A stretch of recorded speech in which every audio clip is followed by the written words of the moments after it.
Hello friends, welcome to my channel. Friends, ये जो है ये क्लास 9th की और एसएसटी का इतिहास का चैप्टर नंबर 1 फ्रांसीसी क्रांति है। ओके, तो ये पार्ट 1 है। पार्ट 2 का लिंक आपको डिस्क्रिप्शन में मिल जाएगा और इस पार्ट 1 को आप अच्छे से देखो। उसके बाद पार्ट 2 को देख लेना, पार्ट 3 को भी देख लेना। तो इस पार्ट 2 में आपको जो जो बताया गया उसे ध्यानपूर्वक सुनना। जल्दी से वीडियो को मैं शुरू कर देता हूँ। Hello friends, welcome to my channel PS के क्लासेस। फ्रेंड्स, आज की हमारी वीडियो है ये इतिहास क्लास 9th है। सबसे जो भी स्टूडेंट क्लास 9th के उनके और एसएसटी सब्जेक्ट का इतिहास का जो पहला चैप्टर फ्रांसीसी क्रांति, फ्रेंच रिवॉल्यूशन, इसके बारे में हम पढ़ेंगे। तो जल्दी से वीडियो को शुरू करते हैं। और हाँ, आपके लिए कुछ इम्पोर्टेंट बात बता दूं कि आपको वीडियो को स्किप नहीं करना है। बीच में कहीं आप कोई मेन पॉइंट या फिर कोई काम की चीज़ भूल जाओ। और सेकंड पॉइंट है कि वीडियो पे अभी आप नए आए हो, न्यू व्यूवर हो, तो पहले से वीडियो को चैनल को सब्सक्राइब कर लो। वीडियो को लाइक आप बाद में ही करना जब आप पूरी वीडियो देख लो, क्योंकि आप फिर लाइक करने के लिए कहना नहीं पड़ेगा, आप खुद ही लाइक कर दोगे। तो जल्दी से वीडियो को शुरू करते हैं। तो वीडियो में बताया गया है कि 14 जुलाई 1789 की सुबह पेरिस नगर में आतंक का माहौल था। अब इस लाइन से आपको क्या समझ आया? इस लाइन से ये समझ आया कि 1789 जो ये है ये आपको भूलना नहीं है, ठीक है। 14 जुलाई यानी 14th जुलाई और 1789 ये वाली जो डेट है, इस डेट को आपको नहीं भूलना है। ये डेट काफ़ी ज़्यादा इम्पोर्टेंट है। इस डेट की जितनी भी घटनाएं हैं वो घटनाएं आपको याद रखनी है पूरे चैप्टर की, क्योंकि पेपर में ये डेट आपके काम आ सकती है अगर आपने इसे पूरा अच्छे से कवर कर रखा है। पेरिस नगर में आतंक का माहौल था। भाई, आतंक का माहौल था यानी अहिंसा नहीं बल्कि हिंसा का माहौल था। सम्राट ने सेना को शहर में घुसने का आदेश दे दिया। तो सेना होती है ना, ये जैसे इतना बड़ा शहर है, ओके, तो जो आपकी सेना है, तो सेना शहर के चारों तरफ होती है, यानी जो उसकी सिक्योरिटी के लिए होती है। लेकिन यहाँ कुछ उल्टा हो गया। यहाँ राजा ने कहा कि सेना अंदर आ जाए राज्य के अंदर। क्यों?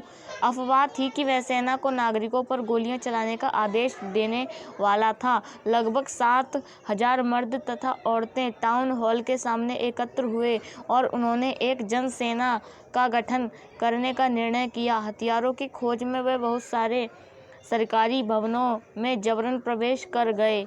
अब ये जो है इतना आपने पढ़ा, इतना पढ़ने के बजाय मैं आपको एक बार शॉर्टली एक्सप्लेन कर देता हूँ। देखिए, 14 जुलाई की बात है, 1789 सुबह की बात है। सुबह का मतलब ये हो गया कि आपका 7 बजे से 10 बजे से पहले और 7 बजे के बाद या फिर 7-6 बजे की बात है। ये पेरिस एक नगर है, वहाँ आतंक का बहुत ज़्यादा माहौल हो गया। आतंक से ज़्यादा खौफ दहशत का माहौल था। क्यों?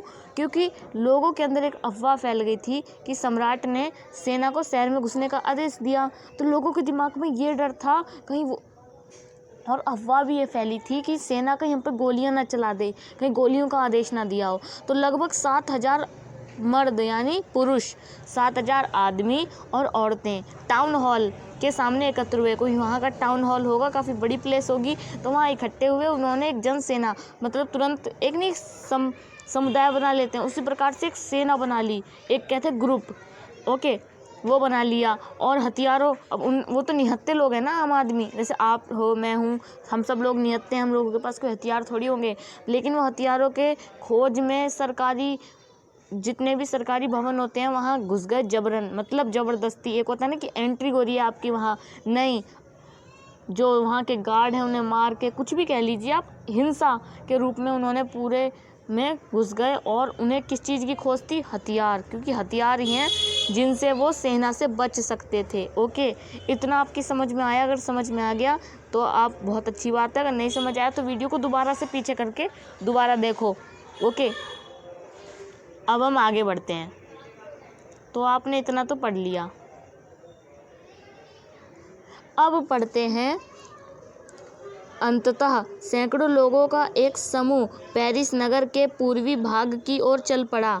सैकड़ों लोगों का यानी कई लोग होंगे, सैकड़ों आ गए इसमें, ओके। और बास्तील किले की जेल को तोड़ दिया। देखिए, पहले क्या होता था, मान लीजिए आपका इतना बड़ा शहर है, ये कोई शहर है, मैंने टेढ़ा मेढ़ा बनाया है, शहर कोई शेप में नहीं होते। उसके चारों तरफ ये जो है, ये रेड कलर की जो लाइन दिखा रहा हूँ ना, ये लाइन होती है एक दीवार। बहुत मोटी, बहुत ऊंची, और वही दीवार क्या कहलाती है आपका? फोर्ट। हिंदी में बोलें तो किला। ओके, तो वही बताया गया है कि जो बास्तिल किले की जो जेल है उसको तोड़ डाला। अब देखिए जो किले होते हैं ना, यहाँ पर जेल भी होती हैं। यहाँ पर इतने एरिया में मान लीजिए आपका शहर है, तो इतने एरिया में जो सेना का नहीं होता संगठन होता है, उनके जो टेंट होते हैं वो होते हैं, जो बाहर से कोई हमला ना कर पाए। तो वही सेम चीज़ है इसमें कि वहाँ जो उनकी जेल थी उसे तोड़ दिया। मात्रा और बहुत ज़्यादा भारी मात्रा में गोला बारूद मिलने की संभावना थी जेल में। ओके, वहाँ क्योंकि जेलियों को डराने के लिए या जेलियों के अंदर एक डर बिठाने के लिए हथियार रखे जाते हैं। जैसे मान लीजिए पुलिस बंदूक क्यों रखती है? पुलिस बंदूक इसीलिए नहीं रखती कि वो लोगों को मारे, गलत। पुलिस बंदूक अपने सेल्फ डिफेंस के लिए भी रखती है। और जिसके पास, जैसे आपके टीचर हैं, टीचर के डंडा रखते हैं ज़्यादातर, लेकिन क्या वो आपको मारने के लिए रखते हैं? बिल्कुल गलत हो आप। वो आपको मारने के लिए थोड़ी रखते हैं, वो इसलिए भी रखते हैं कि आपके अंदर डर रहे कि कहीं टीचर हमें मारे ना। उसी प्रकार से जेल में भी हथियार मिलने की यही संभावना थी। हथियारों पर कब्जे की इस सशस्त्र लड़ाई में बास्तिल का कमांडर मारा गया। बास्तिल का कोई कमांडर होगा, वो मारा गया, क्योंकि वहाँ का वो लीडर था, तो लीडर तो सबसे पहले आगे जाएगा। मारा गया और कैदी छुड़ा लिए। जो जेल थी, जेल के अंदर तो कैदी होंगे ज़्यादा, तो कैदियों को छुड़ा लिया। यद्यपि उनकी संख्या केवल 7 थी। ओ नो, देखा आपने, मतलब इतनी भीड़ गई, सैकड़ों लोग, और कितने लोगों को छुड़ाया? ओनली 7। कितना मतलब बेकार बात है। सम्राट की निरंकुश शक्ति का प्रतीक होने के कारण बास्तिल किला लोगों की घृणा का केंद्र था। मतलब जो उसकी शक्ति थी ना, राजा की, शासक की, तो उसका भी देख रहे हो ना कितनी निरंकुश शक्ति है। उसके लिए जो बास्तिल का किला था बिल्कुल घृणा का केंद्र था, यानी नफरत का। इसलिए किले को ढा दिया गया और उसके अवशेष बाजार में उन लोगों को बेच दिए गए जो इस ध्वंस को बतौर स्मृति चिन्ह संयोजना चाहते हैं। अब देखो, इतना जो हमने पढ़ा है पैराग्राफ, इसे समझाता हूँ मैं आपको। अभी हमने पहले क्या पढ़ा था? लोग हथियार की खोज में इधर उधर गए, तो उन्हें पता लगा कि बास्तिल किले का जो जेल है वहाँ हथियार होने की संभावना है। वहाँ गए, हथियार की खोज की, 7 कैदियों को उन्होंने खोल के आज़ाद किया। वहाँ का जो कमांडर था बास्तिल का, इन्होंने उसको भी मार दिया। ओके, और उसके बाद इससे सब सम्राट की निरंकुश शक्ति दिख रही है। ओके, और इसमें वही बस, और जो किले को ढा दिया, ये जो आपका किला था इसे बिल्कुल ख़त्म कर दिया। ढा दिया का मतलब जैसे घर ढह जाता है, उसका सारा मलबा बन जाता है घर का, दीवारें तोड़ दी जाती हैं, उसी प्रकार से किले का भी वही हाल किया और लोगों को बेच दिया। क्योंकि स्मृति चिन्ह, ये क्या होता है? जैसे स्मृति चिन्ह आप जो म्यूज़ियम होते हैं ना, म्यूज़ियम, सेम उसी तरीके से। ओके, तो आई होप आपने अभी जो मैंने आपको 2 पैराग्राफ समझाए हैं ये आपको अच्छे से समझ आए होंगे, आपके माइंड में सेट हो गए होंगे। नहीं हुए तो मैं वही बात कहता हूँ, वीडियो को पीछे करके देख लो, क्योंकि अभी देख लोगे तो काम ज़्यादा इकट्ठा नहीं होगा, बाद में आपको दिक्कत होगी। जल्दी से अब आप क्या, आपका तीसरा पैराग्राफ पढ़ते हैं इसे भी। इस घटना के बाद कई दिनों तक पेरिस तथा देश की देहाती क्षेत्रों में कई और संघर्ष हुए। अधिकांश जनता पाव रोटी की महंगी कीमत का विरोध कर रही थी। बाद में इस दौर का सिंहावलोकन करते हुए इतिहासकारों ने इसे एक लंबे घटनाक्रम की ऐसी शुरुआती कड़ियों के रूप में दिखा जिनकी परिणति फ्रांस के सम्राट को फांसी दिए जाने में हुई। ओके, हालांकि उस समय अधिकांश लोगों को ऐसा नतीजों की उम्मीद नहीं थी।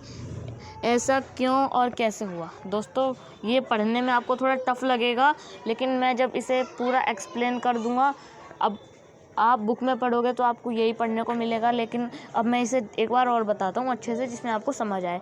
फ्रेंड्स, बात को जो मैं बता रहा हूँ ना उसे ध्यान से सुनना आप। ओके, अभी जो घटना हुई थी इसके थोड़े दिन बाद, जैसे कल ये दंगे फसाद हुए, 6-7 दिन बाद दोबारा कुछ गड़बड़ हुई, लेकिन ये गड़बड़ नहीं थी। इसमें क्या हुआ कि जो देश का देहाती क्षेत्र यानी ग्रामीण इलाका, ओके समझ रहे हो ना, ग्रामीण इलाका किसे कहते हैं? जहाँ ग्रामीण इलाके में लोग गरीब ही होते हैं और वहाँ पाव रोटी। अब ये पाव रोटी का क्या चक्कर है, समझाऊंगा, ध्यान से समझना। देखिए, जो भारत देश है, यहाँ आम जो बिल्कुल बेसिक चीज़ें खाने की बेसिक यूनिट, वो क्या है आपकी? एक रोटी ओके, दाल है, सब्जी है, नमक मिर्च। आजकल तो लोग जो गरीब लोग होते हैं कुछ भी कर लें, मतलब सबसे बेसिक चीज़ हो गई आपकी रोटी। उसी प्रकार से उस देश में क्या था, जिस देश की ये बात हो रही है, पाव रोटी। ओके, तो अब रोटी यहाँ पर अगर महंगी हो जाए आपकी तो आपका रहना मुश्किल हो जाएगा, क्योंकि रोटी सबसे सस्ती चीज़ होती है और इसे आप इजी वे में खा सकते हो, ख़रीद सकते हो। लेकिन अगर वही चीज़ महंगी हो जाए, वही चीज़ आपकी, क्या कह सकता हूँ, मतलब जो आपकी ड्राई फ्रूट है उनकी कीमत पे हो जाए, सोचो आपको कैसा लगेगा। तो जैसा आपको लगेगा सेम वही चीज़ इसमें हो रही है। ओके, समझ रहे हो ना बात को। तो पाव रोटी की अगर कीमत महंगी हो जाएगी तो इससे लोग भूखे मरेंगे, भूखमरी हो जाएगी। इसी प्रकार से, और जो प्रॉब्लम है इसका सोल्यूशन कैसे हुआ, राजा की मृत्यु, राजा को चढ़ाई गई फांसी। ओके, समझ गए। अब ये देखिए, मैं आपको यहाँ पर एक इमेज भी दी गई है। इमेज में क्या दिखाया गया है, ये बास्तिल का किला है और ये लोग हैं जिन्होंने दंगे फसाद करके सारे हथियार चुरा लिए और इसे कर दिया बिल्कुल ध्वस्त।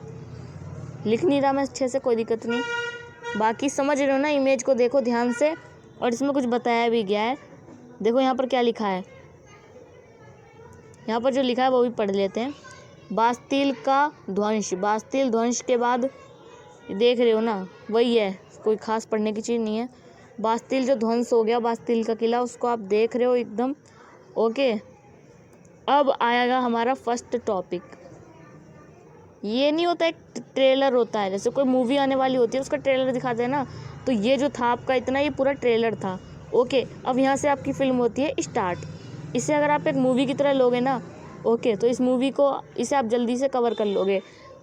बाद में पता लग जाएगा इसका हीरो कौन है, इसका विलन कौन है। ओके, 18वीं सदी के उत्तरार्ध में फ्रांसीसी समाज, ध्यान से समझना, 18वीं सदी है, ये शुरुआती तौर की बात है।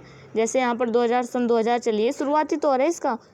ओके, उसी प्रकार से 18वीं सदी का जो शुरुआती उत्तरार्ध में फ्रांसीसी समाज। अभी फ्रांसीसी समाज क्या है, फ्रांसीसी समाज है जैसे भारतीय समाज है, भारत का समाज, कोई रूल होते हैं, ऐसी फ्रांसीसी समाज, फ्रांस जो एक कंट्री है वहाँ का समाज। ओके, सन 1774 में बूर्बो राजवंश का लुई 16 फ्रांस की राजगद्दी पर आसीन हुआ। अभी क्या हुआ, ये लाइन जो है ना आपकी, ये, इसे आप चाहो तो हाईलाइट कर लो, कुछ भी कर लो अपनी बुक में, कुछ भी करके इस लाइन को संभाल के रखना, पेपर में आ सकती है। 99.9% चांसेस हैं पेपर में आने के। क्या कि, ध्यान से दोबारा मैं 1-2 बार पढ़ देता हूँ। सन 1774 में बूर्बो राजवंश का लुई 16 फ्रांस की राजगद्दी पर आसीन हुआ, यानी सन 1774 में। ओके, और बूर्बो राजवंश है, राजवंश कौन सा है, बूर्बो। और कौन राजा बना, देखो, राजगद्दी पर आसीन हुआ, इसका साफ मतलब है कि राजगद्दी पर बैठा। कौन, लुई, और 16 इसे ऐसे नहीं लिखना है, 16 लिखना है XVI। ओके, तो ये लाइन है कि 1774 में जो बूर्बो राजवंश का कोई भी है, लुई 16 है, ये राजगद्दी पर बैठा, किसकी, फ्रांस की राजगद्दी पर। उस समय उसकी उम्र केवल 20 साल की थी, वो 20 साल का था। ओके, उसका विवाह ऑस्ट्रिया की राजकुमारी मेरी एंतोनेट से हुआ था। राज्यारोहण के समय उसने राजकोष खाली पाया। लंबे समय तक चले युद्धों के कारण फ्रांस के वित्तीय संसाधन नष्ट हो चुके थे। वर्साय यानी वर्सैलीज के विशाल महल और राज दरबार की शानो शौकत बनाए रखने की फिजूल खर्ची का बोझ अलग से था। लुई 16 के शासनकाल में फ्रांस ने अमेरिका के 13 उपनिवेशों को साझा शत्रु ब्रिटेन से आज़ाद कराने में सहायता दी। इस युद्ध के चलते फ्रांस पर 10 अरब लिवरे से भी अधिक का कर्ज और जुड़ गया, जबकि उस पर पहले से ही 2 अरब लिवरे का बोझ चढ़ा हुआ था। सरकार से कर्जदाता अब 10% ब्याज की मांग करने लगे। फलस्वरूप फ्रांसीसी सरकार अपने बजट का बहुत बड़ा हिस्सा दिनों दिन बढ़ते जा रहा था, कर्ज को चुकाने पर मजबूर थी। अपने नियमित खर्चे जैसे सेना की रखरखाव, राज दरबार, सरकारी कार्यालयों या विश्वविद्यालय को चलाने के लिए फ्रांसीसी समाज। ध्यान से समझना, ये काफ़ी बड़ा और काफ़ी ज़्यादा इम्पोर्टेंट है। अभी तक हमने जो पढ़ा था वो ट्रेलर था, उसे अगर पढ़ लो समझ लो, कोई ज़्यादा वो नहीं है, लेकिन इसे एक एक लाइन इम्पोर्टेंट है। क्या एक एक लाइन इम्पोर्टेंट है समझना। 1774 में लुई 16वां फ्रांस का राजा बना, और जब वो राजा बना तब वो 20 साल का था। उसकी शादी हुई ऑस्ट्रिया की राजकुमारी एंतोएनेत।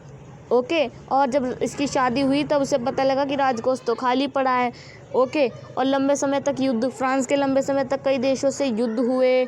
उसके बाद उसने अमेरिका की सहायता की, और जो राजों की नहीं शान शौकत होती है, जैसे बड़े बड़े हीरे जवाहरात, खूब सिंहासन, ये जो फिजूल खर्ची में इसका पैसा बढ़ रहा था। देखो कई कारण हो गए आपके, मतलब फ्रांस पे जो कर्जा हुआ, फ्रांस की जो आर्थिक स्थिति खराब हुई, उसके कितने कारण हो गए। राजकोष का खाली पाना, देशों से युद्ध हुए तो आर्थिक स्थिति बिगड़ गई, अमेरिका की सहायता की ब्रिटिश के खिलाफ युद्ध में। ओके, और इसके ऊपर कर्जा कितने उसका आया, तो इसके ऊपर कर्जा कितने का आया, 10 अरब लिब्रे, 10 ओके अरब लिब्रे। ये जो आपका अरब है ना, ये बहुत ज़्यादा होता है। जैसे होता है आपका इकाई, दहाई, सैकड़ा, हज़ार, 10,000, लाख, 10 लाख, करोड़, 10 करोड़। उसके बाद आता है अरब, समझ रहे हो ना, अरब कितना ज़्यादा होता है। 10 करोड़ के बाद भी आपका अरब आता है, और वो भी, उसको भी अगर आप 10 से इंटू कर दोगे तब जाके आपका बनेगा। इसको आप कैलकुलेट कर सकते हो। जैसे यहाँ पर रुपया होता है, यानी रुपये, वहाँ क्या होता है, वहाँ होता है लिब्रे। ये पेपर में आ सकता है कि वहाँ की करेंसी क्या है, थी, अब तो चेंज हो गई होगी, पहले थी उनकी लिब्रे। तो ये भी आपको बहुत ज़्यादा ध्यान में रखना है। कई चीज़ें हैं, अब आप इसे नोट करते चलोगे ना तो ज़्यादा अच्छा रहेगा। मैं बताता जा रहा हूँ, वो इम्पोर्टेंट हैं, तो समझ रहे हो ना यहाँ पर। उसके बाद यहाँ पर दिखाया गया कि लिब्रे का बोझ चढ़ गया, और 2 अरब का पहले से था, यानी हो गया कितना, 12 अरब लिब्रे। सोच रहे हो कितनी वो हो गई। उसके बाद क्या था, कर्ज चुकाने के लिए उन्हें कुछ तो करना पड़ेगा ही ना। ओके, जैसे एक बात समझो, आप अपनी फैमिली पे लो, आपके घर पर 1 लाख रुपए का कर्ज है। ओके, और वो हर महीने 2% या 12% या 3%, कितना ही प्रतिशत मान लो, बढ़ता जा रहा है। आप जितना लेट करोगे उतना ज़्यादा देना पड़ेगा, तो आपको कितनी प्रॉब्लम्स आएंगी, बहुत ज़्यादा प्रॉब्लम्स। और वो कैसे होगा उसे तो समझो आप। पहले एक बात और ध्यान से समझना, क्या आप चाहोगे कि वो कर्ज चुकाओ, उस कर्ज को चुकाने के लिए ना आपको एक और कर्ज लेना पड़ेगा, आ जाएगी ना नौबत। क्योंकि जो आपकी, या तो आपको अपनी जो इनकम है उसे बढ़ानी पड़ेगी, है ना, और जो सरकार की इनकम कैसे होती है, टैक्स से होती है। किससे, टैक्स से। तो आपको टैक्स बढ़ाना पड़ेगा, तो सरकार को टैक्स बढ़ाना पड़ेगा। लेकिन यहाँ पर और भी कई चीज़ें दिक्कतें आती हैं कि फिजूल खर्ची कम कर दो। जैसे बच्चे ने कहा है कि मम्मी मुझे चीज़ दिला दो, या बिस्किट खाना है, कोई भी चीज़ खानी है, खिलौने दिला दो, तो उनके पेरेंट्स को उस चीज़ पे कंट्रोल करना पड़ेगा कि नहीं, हमें पैसे बचाने हैं, हम पैसे बचाएंगे तो कर्जा माफ़ हो पाएगा, यानी कर्जा चुका पाएंगे। तो सेम वही कंडीशन थी फ्रांस के पास। अब वहाँ पे छोटी मोटी चीज़ नहीं है, फ्रांस एक देश है। ओके, तो समझ गए ना आप यहाँ पर टॉपिक क्या है। तो सेम वही कंडीशन यहाँ पर आ गई थी। उसके बाद यहाँ पर और ये बड़ा पैराग्राफ है, पूरा पढ़ूंगा, पूरा बताऊँगा आपको। ये सेना के रखरखाव जैसे यहाँ तक, ठीक है, तो इतना आपको बता देता हूँ। ओके, देखो समझना ध्यान से। अब देखो पैसा कहाँ खर्च हो रहा था, जैसे घर में पैसा कहाँ खर्च होता है, दूध रोज आता है लोगों का। ओके, आटा, चावल, अनाज, यह चीज़ें हो गई। बच्चों के स्कूल की फ़ीस, बच्चों की ट्यूशन की फ़ीस, बच्चों के कपड़े लत्ते, सारी चीज़ें जो है ना, ये सब चीज़ें होती हैं। उसी प्रकार से एक देश में भी कई दिक्कतें आती हैं, जैसे सेना का रखरखाव, राज दरबार, सरकारी कार्यालयों या विश्वविद्यालयों को चलाने में फ्रांसीसी सरकार को करों में वृद्धि के लिए बाध्य हो गई। मतलब कर बढ़ाना पड़ेगा, जो आपका टैक्स होता है उसको बढ़ाना पड़ेगा। टैक्स से ही तो पैसे मिलते हैं, तो टैक्स को बढ़ाना पड़ेगा। ओके, तो यह कदम भी नाकाफ़ी था। मतलब ये कदम भी नाकाफ़ी का मतलब ये हुआ कि अगर वो टैक्स बढ़ा भी दे, मतलब जैसे कोई रोटी है आपकी, मैं एग्जांपल दे रहा हूँ, वैसे है होती नहीं है, मान लीजिए एक रोटी आपकी 10 रुपए की है, उस पर सरकार को 2 रुपये मिल जाते हैं। ओके, और वही एक रोटी अगर सरकार आपसे 15 रुपए की ले, ठीक है, और उसके कितने रुपए बचेंगे, तो उसके बचेंगे 7 रुपये, लेकिन वो 7 रुपये भी कम पड़ रहे हैं। हाँ जी, अब और जो जनता है, जनता कहेगी वाह अरे भाई 15 रुपये की रोटी हो गई, कैसे हम चलाएंगे, कैसे खाएंगे हम। लेकिन सरकार के जो 7 रुपये कमा रही है ना, वो 7 रुपये भी सरकार के लिए कम पड़ रहा है। सोचो कितना ज़्यादा कर्जा होगा, तो विरोध तो होगा ही, जनता तो विरोध करेगी। एक लिमिट होती है ना किसी चीज़ की बढ़ाने की, तो सेम वही कंडीशन यहाँ पर आ रही है। उसके बाद लिखा है कि 18वीं सदी में फ्रांसीसी समाज 3 स्टेटों में बांटा गया। कौन सी 18वीं सदी में? केवल तीसरे स्टेट के लोग जनसाधारण ही कर दे अदा करते थे। एक बात समझना आप, जो 3 स्टेटों में बांट दिया, इन्होंने महान काम क्या किया। या तो ये 3 स्टेटों में बांटते तो तीनों से कर लेते तो बराबर होता कर, और सब लोग खुशी से दे भी देते। अब तुम 2 मज़े से खा रहे हैं, एक मेहनत कर रहा है ओके, और ऊपर से कर भी दे रहा है, और ये भी नहीं कि नॉर्मल कर, नहीं डबल ट्रिपल कर दे रहा है। तो सोचो विद्रोह तो आराम से हो ही जाएगा। सेम वही कंडीशन है। पेपर में आएगा कि स्टेट बनाए गए थे, तो स्टेट जो है, स्टेट 3 स्टेटों में विभाजित हुए थे। वर्गों में विभाजित फ्रांसीसी मध्यकालीन सामंती व्यवस्था का अंग था। प्राचीन राजतंत्र पद का प्रयोग सामान्यतः सन 1789 से पहले फ्रांसीसी समाज एवं संस्थाओं के लिए होता था। चित्र 2 बाद में दिखाएंगे आपको, चिंता मत करो, ये दिखाएंगे आपको ओके। पहले मैं पढ़ तो लूँ ओके। तो चित्र 2 मैं आपको पढ़ाऊँगा, पहले पढ़ लेते हैं कि इसमें बोला क्या गया है। चित्र 2 में फ्रांसीसी समाज की वर्ग व्यवस्था को दर्शाता है। पूरी आबादी लगभग 90% किसान थे, लेकिन ज़मीन के मालिक किसानों की संख्या बहुत कम थी। लगभग 60% ज़मीन पर कुलीन चर्च के तीसरे स्टेट के अमीर का अधिकार था। प्रथम 2 स्टेट कुलीन वर्ग एवं पादरी वर्ग लोगों को कुछ विशेषाधिकार जन्मतः प्राप्त थे। इनमें से सबसे महत्वपूर्ण विशेषाधिकार था कि राज्य को दिए जाने वाले करों से छूट। कुलीन वर्ग के समय में कुछ सामंती विशेषाधिकारों से भी हासिल थे। वे किसान से सामंती कर वसूल करते थे। किसान अपने स्वामी की सेवा, स्वामी के घर एवं खेती का काम करना, सैन्य सेवाएं अदा करना अथवा सड़कों के निर्माण सहयोग में आदि के लिए बाध्य थे। देख रहे हो कितनी ज़्यादा दुख की बात है।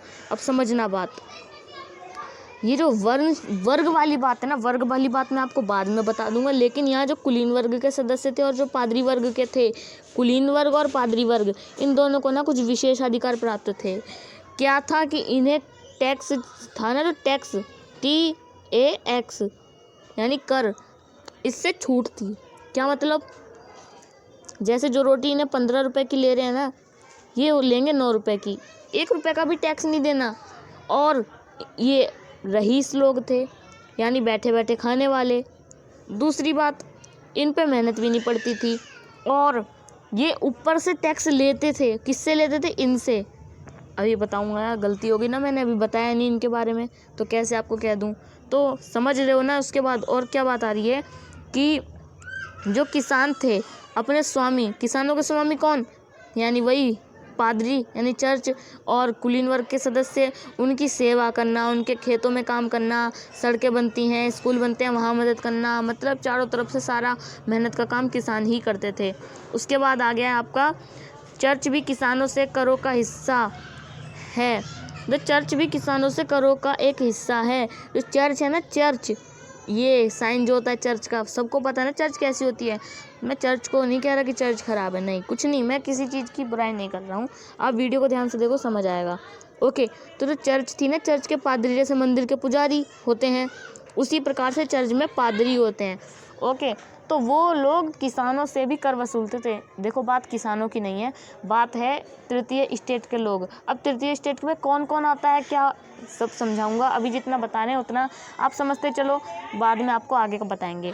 तो जो लिखा है इसमें, टाइद धार्मिक कर के रूप में वसूलता था। ऊपर से तीसरे स्टेट के तमाम लोगों को सरकार को कर चुकाना होता था। इन करों में टाइल प्रत्यक्ष कर था, उनके अप्रत्यक्ष कर शामिल थे। अप्रत्यक्ष कर का नामक तंबाकू जैसी रोजाना उपभोक्ता वस्तुओं पर लगाया जाता था। इस प्रकार राज्य के वित्तीय कामकाज में सारा बोझ माध्यम से जनता पर वहन करती थी। देखिए यहाँ पर पढ़ने में आपको टफ लगेगा, लेकिन एक बात बता रहा हूँ कि जो पादरी वर्ग के लोग थे ना, वो किसानों से, तृतीय स्टेट वाले लोगों से सरकार तो ले ही रही है टैक्स, और जो लोग टैक्स नहीं दे रहे, जो राजाओं की तरह बैठे हैं, वो लोग किसानों से वो भी टैक्स लेते हैं। समझ रहे हो ना कितनी दिक्कत की बात है। और जो करो होता था, इन करों में टाइड आता है, जो टाइड आता है वो चर्च के लिए लिया जाता है, टाइड आता है जो नॉर्मल, जैसे नमक ले रहे हो, तम्बाकू ले रहे हो, इसमें बता दिया गया तम्बाकू मतलब एक आम चीज़, चीनी, नमक, चावल, गेहूँ, इन चीज़ों पर। अब जल्दी से चलते हैं एक और इम्पोर्टेंट चीज़ की तरफ। ये है आपकी सबसे most important of this chapter. Okay, इसे भी पढ़ लेते हैं। ये एक टेबल दी गई है, इस टेबल के थ्रू मैं आपको समझा दूंगा इजी वे में। 3 स्टेट में बांटा था, प्रथम स्टेट, द्वितीय स्टेट, तृतीय स्टेट। प्रथम स्टेट में आते थे पादरी वर्ग। अब ये पादरी वर्ग क्या है, ध्यान से सुनना तब समझ आएगा। पादरी वर्ग है जैसे मंदिरों में पंडित होते हैं, मस्जिदों में मौलवी होते हैं, उसी प्रकार से चर्च में पादरी होते हैं। कुलीन वर्ग हो गया ये राजवंश, जो नित रियासतों के रिश्तेदार, ये लोग वो कुलीन वर्ग में आ गए। जैसे लुई 16वां का चाचा है, उनके ताऊ हैं, उनकी बेटी है, ये सब किस में आ गए, कुलीन वर्ग में। समझ गए। तो ये दोनों बैठे बैठे खाते हैं, और ये जो है ये इनसे लेता भी है। अभी क्या समझ आया, नहीं समझ आया ना। तृतीय स्टेट में कौन आते हैं, बड़े व्यवसायी, जिनका बड़ा बड़ा व्यवसाय है, व्यापारी, अदालती, कर्मचारी, वकील, और किसान और कारीगर यानी मजदूर लोग। छोटे किसान, भूमिहीन मजदूर, नौकर, बहुत मतलब गरीब लोग। अमीर भी आए पर गरीब लोग ज़्यादा हैं। समझ रहे हो। तो क्या चक्कर है इसका, समझना। जो मैं बता रहा था कि रोटी की कीमत 15 रुपये कर दी है, ये मैंने सपोज किया है, काल्पनिक बात है। तो वो 15 रुपये सिर्फ इन्हें ही देने पड़ते थे, इन तीनों लोगों को। ये दो 9 रुपये की रोटी खाते थे। कितने रुपए की, 9 रुपये की। समझ गए। तो इन्हें 7 रुपये सरकार को दे रहे हैं एक रोटी के। और जो नमक वमक खरीदते हैं, नॉर्मल चीज़ें, तो जो पादरी वर्ग हैं वो रोटी की कीमत ऊपर से ये लेते हैं। और इन जो कुलीन वर्ग हैं, इनका क्या चक्कर था, कुलीन वर्ग के जो लोग थे, ये राजा महाराजा लोग हैं, तो इनके घर में साफ सफाई, इनके खेतों की देखभाल, ये कोई भी काम बोलें या सड़क बनती हैं, तो सारा काम किन पर था, इन लोगों पर। और भाई ये तो पढ़े लिखे लोग हैं, ये थोड़ी आएंगे काम करने के लिए। तो यही आएंगे किसान, कारीगर, छोटे मजदूर, भूमिहीन, नौकर, यानी जिसे कहते हैं गरीब लोग। ओके, तो इसे दिया गया कि ध्यान से, तृतीय स्टेट के कुछ अमीर लोग हैं तो कुछ गरीब भी हैं, तो इसे ध्यान से पढ़ो। आई होप आपने पढ़ लिया। तो आपका यहाँ पर ये पार्ट 1 था। सॉरी मैं आपको बताना भूल गया। ये मैंने जो चैप्टर है ना, फ्रांसीसी क्रांति, ये चैप्टर का इस चैप्टर को मैंने पार्ट्स में डिवाइड किया है। बहुत बड़ा चैप्टर है, तो ये इस वीडियो का पार्ट 1 है। आई होप पार्ट 1 आपको समझ आया होगा, और पार्ट 2 में आपको और भी इम्पोर्टेंट चीज़ें बताऊंगा। चलिए मैं पार्ट 1 में आपको थोड़ी और चीज़ें बता देता हूँ जल्दी से, कम टाइम लगेगा। तो लिखा क्या है, बेचारा गरीब अनाज, फल, पैसा, सलाद सब कुछ लाता है। मोटू जमींदार सब कुछ स्वीकार करने को तैयार बैठा है, पर वह उसको नज़र देखता तक नहीं। समझ रहे हो। जमींदार ने इस गरीब बेचारे से पैसे से कुछ सामान मंगाया। उसके बाद वो बेचारा देख रहा है कि मैं इतनी मेहनत करके लाया हूँ, तो ये मुझे कुछ पैसे दे, लेकिन ये उसे देख ही नहीं रहा, इग्नोर कर रहा है। समझ रहे हो। ये दिखा रहे हैं ना कि जो जमींदार लोग थे किस तरीके से जुल्म करते थे। ओके, कुलीन व्यक्ति मकड़ा है और किसान मक्खी है। ये कुछ भी कह लो। जो कुलीन वर्ग है ना, शैतान को जितना दो उसका लालच उतना ही बढ़ता जाता है। वही ये राजा महाराजा की तरह रहते थे। ओके, तो इनका और आदत ख़राब होती जा रही थी। समझ गए। ये जो है ये काम का है, आपको ये भी पढ़ लेता हूँ। जीने का संघर्ष। फ्रांस की जनसंख्या थी सन 1715 में, मतलब लुई 16 के राजा बनने से पहले इतनी जनता थी, 2.3 करोड़ थी। सन 1789 जब लुई 16वां राजा बन गया तो इतनी बढ़ गई, 2.8 हो गई। परिणाम था अनाज उत्पादन की तुलना भी उसी की मांग काफ़ी तेजी से वृद्धि हुई। अधिकांश लोगों के मुख्य खाद्य पाव रोटी की कीमत भी तेजी से वृद्धि हुई।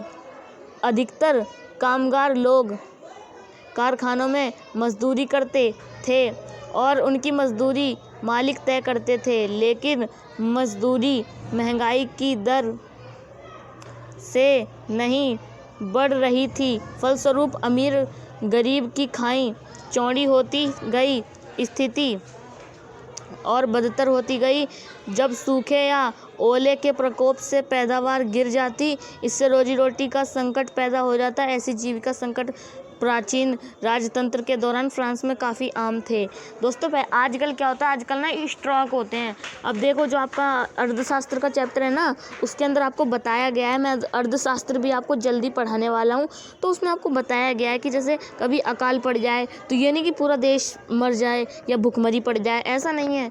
जो अनाज से बचा के रखा जाता है। लेकिन फ्रांस में तो नहीं, तो वो राजतंत्र था, खुद तो खा लेंगे, लेकिन अगर ये गरीब मर भी रहे हैं तो क्या फ़र्क पड़ रहा है, समझ रहे हो ना। तो यही सेम चीज़ इसमें आई है, नए शब्द। अब नया शब्द है जीविका संकट। ऐसे चरम स्थिति जब जीविका रहने के न्यूनतम स्थान पर खतरा पड़ने लगता है। अनाम, जिसका नाम मालूम नहीं। ओके, चलिए यहाँ पर आपका ये ख़त्म हो गया है चैप्टर ख़त्म नहीं हुआ, ये पार्ट 1 आपका मैंने कंप्लीट कर दिया है। दोस्तों चैप्टर काफ़ी बड़ा है ना, तो क्या है कि मैंने इसे पार्ट में डिवाइड किया है, लेकिन ये पार्ट 1 आपका यहाँ पर कंप्लीट हो गया है। जो पार्ट 2 है ना, उसका लिंक आपको डिस्क्रिप्शन में मिल जाएगा। और पार्ट 2 वीडियो अगर आप देख रहे हो तो पार्ट 2 वीडियो का जो लिंक है वो आपको डिस्क्रिप्शन में मिल जाएगा। तो वीडियो को ख़त्म करते हैं। वीडियो समझ आई हो तो लाइक कर देना, चैनल को सब्सक्राइब कर देना, वीडियो को अपने दोस्तों में शेयर कर देना, और पसंद आए, कोई भी चीज़ समझ ना आए तो कमेंट तो कर ही देना। कमेंट तो मैं आराम से देखूँगा, पढ़ूँगा कमेंट को, और उसका जवाब तुरंत मिलेगा आपको। ओके, तो यहीं मैं आपसे विदा चाहता हूँ, और जल्दी से पार्ट 2 बनाऊँगा और पार्ट 2 की वीडियो आपको दूंगा। तब तक के लिए bye bye, take care, have a nice day.